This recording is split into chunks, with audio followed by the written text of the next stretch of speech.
Deputy speaker ಶಾಸಕ ರುದ್ರಪ್ಪ ಲಮಾಣಿಗೆ ಗ್ರಾಮಸ್ಥರು ಘೇರಾವ್ ಹಾಕಿದ್ದಾರೆ.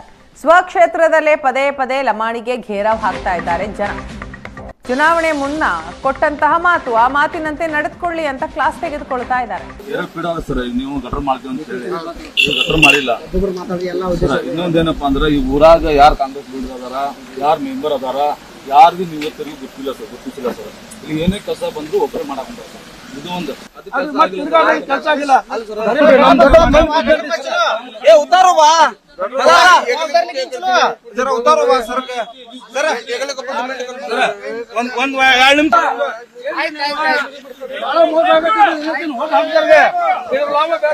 ನೋಡ್ರಿ, ಅವ್ರಿಗೆ ನಾವ್ ಏನ್ ಹೇಳ್ತಾವಂತಂದ್ರ ಈಗ ಮರುಕಳಿಸಬಾರ್ದು. ಎಲ್ಲಿ ಬಂದಲ್ಲಿ ಈಗ ಅವ್ರನ್ನ ರಸ್ತೆದಲ್ಲಿ ತಿರುಗಿಸೋದು, ಊರಲ್ಲಿ ತಿರುಗಿಸೋದು ಆ ತರ ಮಾಡ್ತಿದ್ದಾರೆ. ಯಾಕಂತಂದ್ರೆ ಇಲ್ಲಿವರೆಗಾದ್ರೂ 2 ವರ್ಷ ಬಂದು ಅಧಿಕಾರಿಯಲ್ಲಿ ಬಂದು ಒಂದು ಹಳ್ಳಿಯಲ್ಲಿ ಒಂದು ರಸ್ತೆ ಆಯ್ತು, ಒಂದು ಸಾರಿಗೆ ಇಲಾಖೆ ಆಯ್ತು, ಸುಮಾರು ರೈತರು ಸಮಸ್ಯೆ ಇದಾವೆ. ಆದ್ರೆ ಇಲ್ಲಿವರೆಗೆ ಗಮನ ಹರಿಸ್ತಾ ಇಲ್ಲ. ನಮ್ಮ ಹಾವೇರಿ ತಾಲೂಕಿನ ಶಾಸಕರಾದಂಥ ರುದ್ರಪ್ಪ ಲಮಾಣಿ ಅವರು 3 ವರ್ಷ ಆಯ್ತು ಶಾಸಕರಾಗಿ.